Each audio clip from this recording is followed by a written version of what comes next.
So, there's this new game called Splitgate. You might have heard of it, just brand new, just went into beta. Wait, hold on. Actually, it came out 2 years ago, so why is it just now going into beta again? Let's take a portal. Oh god, do I have to say the joke? It's terrible. Read the joke. Ugh. Okay, let's take a portal back in time. Splitgate is not a new game. It originally released on May 24th of 2019 under the title Splitgate Arena Warfare, and it was terrible.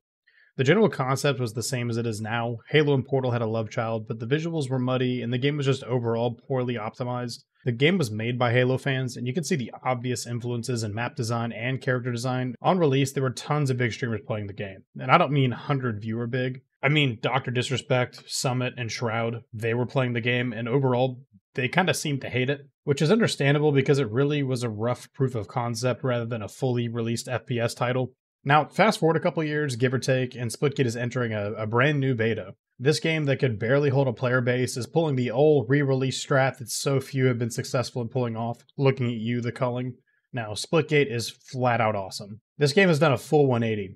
The best redemption story arc of this generation. This game is polished, this game is optimized, and this game is just flat out fun. I love arena shooters, I've been playing them since Quake, and fell in love with Halo, so this game was just right up my proverbial video game alley. I mean, it really is a treat to see this game sort of kind of grow up over the last 3 or so years of development. You want to know what makes me really happy to see and makes me extremely hopeful for this game's future after the whole re-release beta stuff is over? Communication. 1047 Games, the guys who are making Splitgate, have been amazing with communication during this beta.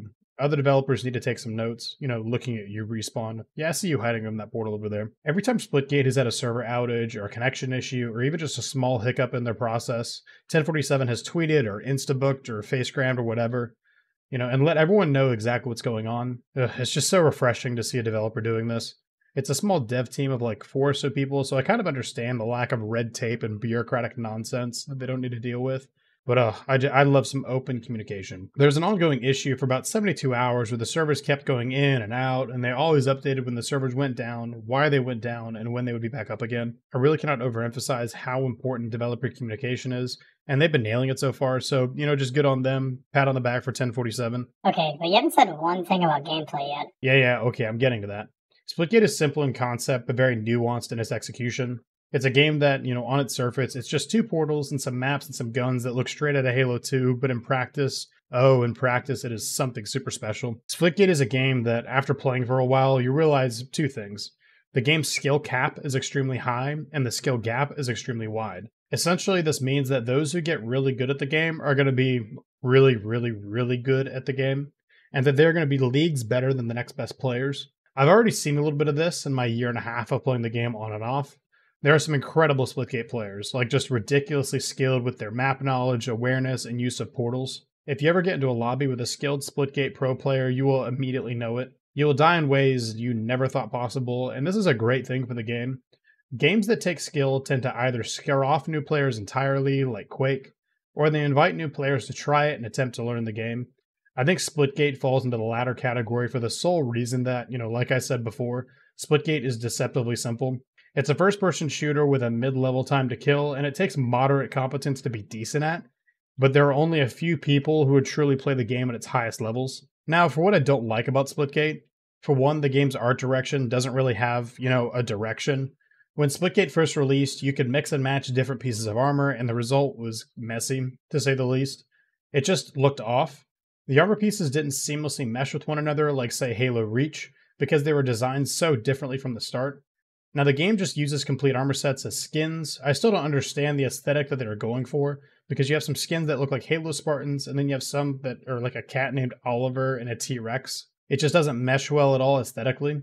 It's not like Fortnite, where anything seems to work because the game itself is a cartoony mess. Splitgate seems to have this futuristic vibe that forgets it in its armor and character design. Now, this is just nitpicking, but I feel like the skins need to change. That's just me. Overall, I've really enjoyed my time playing this game. The game has evolved, grown, and gone through several development iterations since 2019, and it's been really cool to see. 1047 Games has shown that they are willing to learn, take community feedback, and implement it in meaningful ways. They actually care about the state of the game and communicate with people openly about what's going on behind the scenes. Making the move to console with this new re-release strategy has been absolutely brilliant and has paid off. This is the kind of free-to-play shooter that console players have been needing for a while now. This is a game I hope continues to blow up. I will likely be making a lot more Splitgate videos in the future, including map tutorials and weapon tutorials.